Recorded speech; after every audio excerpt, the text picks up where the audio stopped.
Good morning everybody. एक बार फिर से हमारे चैनल इंडियन साइंस टीम में आप सभी का स्वागत है। देखिए आज हम लोग करने जा रहे हैं एग्जाम्पल नंबर 3 और हमें समाकलन ज्ञात करना है 12th क्लास। चलिए तो शुरू करते हैं। देखिए यहाँ पर दो टर्म दिए गए हैं, दोनों को हम लोग सेपरेट कर लेंगे। यहाँ पे हम लोग करेंगे साइन एक्स dx और यहाँ पर कर लेंगे कॉस एक्स का इंटीग्रेशन x के सापेक्ष। यहां से इसको पहले लिखते हैं, फिर इसमें ये लिखा, फिर इसका मल्टीप्लिकेशन यहाँ कर दिया। एक तरह से एक सेपरेट हो गया। ऐसे ही इस वाले में हम लोगों ने यहाँ से ये रखा, इधर से ये रखा, बीच में फंक्शन को रख दिया। अब देखिए ये हमने सूत्र बताया था आपको, सूत्र ही होता है साइन एक्स का। क्या होता है? साइन एक्स का होता है यहाँ पर माइनस का कॉस एक्स, और ये कॉस एक्स का जो होता है वो होता है साइन एक्स।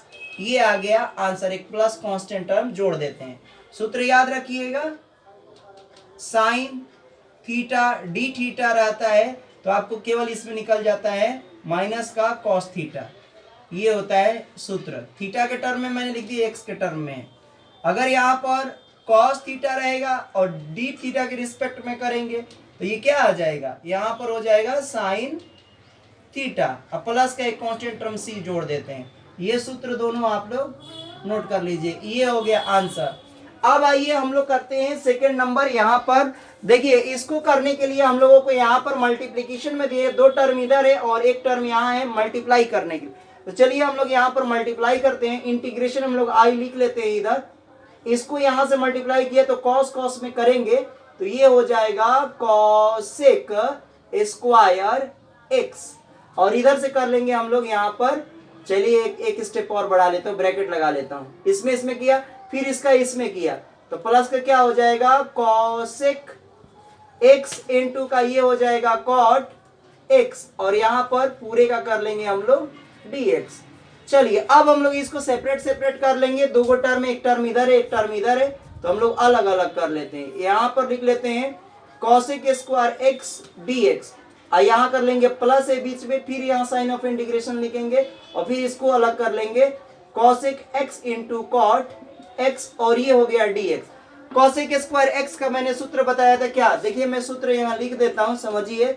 सूत्र ये होता है कॉसेक स्क्वायर, थीटा के टर्म में मैं लिख रहा हूँ ताकि समझ में आए। कॉसेक स्क्वायर थीटा का जो सूत्र होता है माइनस का वो होता है, क्या होता है? Cot theta. अब प्लस का सी हो जाता है। एक ये सूत्र, ये वाला भी सूत्र मैं लिख देता हूं, cosec theta into cot theta और डी थीटा। ये होता है तो ये वाला उतर जाता है यहाँ वाला, ध्यान रखिएगा। ये यहाँ आ जाएगा कॉसेक थीटा, अब प्लस का लिख देंगे सी। तो ये सूत्र दोनों याद रखिएगा आप लोग, ठीक ना। अब चलिए यहाँ पर कर लेते हैं। तो डायरेक्ट हम लोग यहाँ पर थीटा की जगह पर x काम कर रहा है तो सीधे हम लोग ये फॉर्मूला अप्लाई करेंगे तो माइनस का आ जाएगा कॉट। यहाँ से देखिए ये सूत्र है, ध्यान रखिएगा ये, और यहाँ लिख रहा हूँ माइनस का, ये हो जाएगा कॉट आ गया, और थीटा की जगह पे यहाँ x चल रहा है तो x लिख देंगे। फिर बीच में प्लस है तो देखिए यहाँ पर ध्यान रखिएगा कि यहाँ माइनस मैंने छोड़ दिया है, यहाँ माइनस भी आता है, ध्यान रखिएगा यहाँ माइनस। तो ये लिख देंगे प्लस पहले है, फिर हो गया हमारे पास माइनस, और इसकी जो वैल्यू होती है वो क्या आ जाएगी? कॉसेक। थीटा की जगह पर x चल रहा है तो x लिख देंगे, प्लस का सी। दोनों को चाहे तो कॉमन ले लीजिए, माइनस का माइनस ये हो जाएगा कॉट x, माइनस का ये हो जाएगा कॉसेक x, अब प्लस का सी, प्लस माइनस माइनस। ये हो गया आंसर। अब आइए इस क्वेश्चन को करते हैं, थर्ड नंबर क्वेश्चन को। देखिए फिर से आ गया ये क्वेश्चन, यानी अंश बटा में हर वाला। अंश बटा में हर वाला मैंने बताया कि हर वाले को आपको किसी भी कीमत पर हटाना होता है। तो आइए हम लोग अंश वाले को यहाँ से हटाते हैं। चलिए यहाँ पर मैं आई लिख लेता हूँ। इसको यहाँ से क्या करेंगे कि 1/, लिख लेंगे कॉसेक स्क्वायर एक्स, और इधर भी हम लोग सेपरेट बाद में करेंगे, अभी डिवाइड कर रहा हूँ। इसका डिवीजन इसमें, इसका डिवीजन इसमें, तो ये हो जाएगा कॉस स्क्वायर एक्स और dx। थोड़ा सा समझिए यहाँ पर एक चीज और, हम लोग यहाँ एक चीज और समझने की कोशिश करते हैं कि ऊपर जब ले जाते हैं, ये भी सूत्र आप लोगों ने 10th क्लास में पढ़ा है। 10th क्लास में आपने पढ़ा है कौन सा कि 1/cos x, चाहे cos थीटा जो आप पढ़े थे, ऊपर जाता है तो क्या हो जाता है? सेक थीटा हो जाता है। ये सूत्र आप लोग याद रखिए। एक सूत्र बताया था आपको साइन थीटा अपॉन में कितना cos थीटा बराबर होता है, ये हो जाता है tan थीटा। तो ये भी आप लोग 10th क्लास में पढ़े हैं, ध्यान रखिएगा इस सूत्र को, ठीक। तो यहां से हम लोग क्या करेंगे कि 1/cos को ऊपर ले जाएंगे तो क्या हो जाएगा, सेक हो जाएगा इस सूत्र के अनुसार। तो यहां लिख देंगे सेक स्क्वायर x और फिर यहाँ dx बाद में लगा लेंगे। यहाँ थोड़ा समझिए कि यहाँ पर दो यहाँ पर cos है, अलग अलग करते हैं, सूत्र बनाते हैं। 1/1 को लिख लिया हमने cos x इंटू ऊपर है साइन, तो यहाँ लिख लेंगे हम लोग साइन x अपॉन में यहाँ पर cos स्क्वायर x है, तो फिर से यहाँ पर एक तो cos ले लिया तो एक cos इधर लिख लेंगे cos x। अब देखिए यहाँ से क्या हो गया कि हम लोग इसको यहाँ पर सेक का क्या हो जाएगा, यहाँ अलग अलग नहीं करेंगे, चाहे अलग अलग कर लेते हैं, सेक स्क्वायर x इसका इसमें क्या कर देंगे dx, यानी dx के सापेक्ष हमने समाकलन कर दिया, बीच में माइनस है तो माइनस, फिर से 1/cos है तो ऊपर ले जाएंगे तो क्या हो जाएगा 1/cos को ले जाएंगे तो ये हो जाएगा सेक x इस सूत्र के अनुसार। देखिए 1/cos थीटा बराबर सेक थीटा होता है, साइन बटा में cos क्या होता है साइन cos, tan देता है तो यहाँ लिख देंगे tan, यहाँ पर x चल रहा है यहाँ थीटा चल रहा है तो थीटा लिखते हैं, यहाँ x है तो x लिखेंगे और इसके अंत में लिख देंगे dx।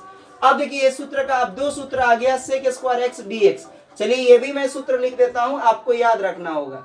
सूत्र क्या होता है कि सेक स्क्वायर थीटा के टर्म में मैं लिख रहा हूं, समझिए सेक स्क्वायर थीटा और डी थीटा होता है, तो ये होता है सेक स्क्वायर का वो हो जाता है tan थीटा होता है प्लस का c, और इधर वाला अगर करेंगे ये भी सूत्र याद रखिए सेक थीटा इंटू का ये हो जाएगा tan थीटा और डी थीटा, मैं थीटा के टर्म में लिख रहा हूँ एक्स के टर्म में नहीं लिख रहा हूँ, ध्यान रखिएगा। यहाँ से ये वाला आ जाता है सेक थीटा यहाँ पर प्लस का सी, तो ये दो सूत्र तो आपको याद रखना है। मन करे तो आप थीटा की जगह एक्स भी रख सकते हैं, ध्यान रखिएगा मैंने सूत्र बना दिया। अब बस इसको अप्लाई कर दीजिए, यहाँ पर आंसर आ गया। सेक वाले के लिए क्या आता है tan आता है, इसमें x चल रहा है तो x लिखेंगे, t चलता तो t लिखते, z चलता तो z लिखते। और वैसे ही यहाँ पर कर लेते हैं सेक x tan x, तो सेक x सेक tan का क्या होता है सेक a आता है, तो ये वाला यहाँ पर लिख दीजिए सेक और x अब प्लस का क्या लिख देंगे c। तो हियर हम यहाँ पर आपको कंप्लीट करते हैं उदाहरण नंबर 3। हम नेक्स्ट पार्ट में देखेंगे उदाहरण नंबर 4। अगर ये आपको वीडियो पसंद आया हो तो कृपया लाइक करिए और चैनल को सब्सक्राइब करें, और हो सके तो आप लोग शेयर करिए ताकि और सारे लोग पढ़ सके आसान भाषा में और इजी तरीके से। चलिए बहुत बहुत धन्यवाद आप सभी को।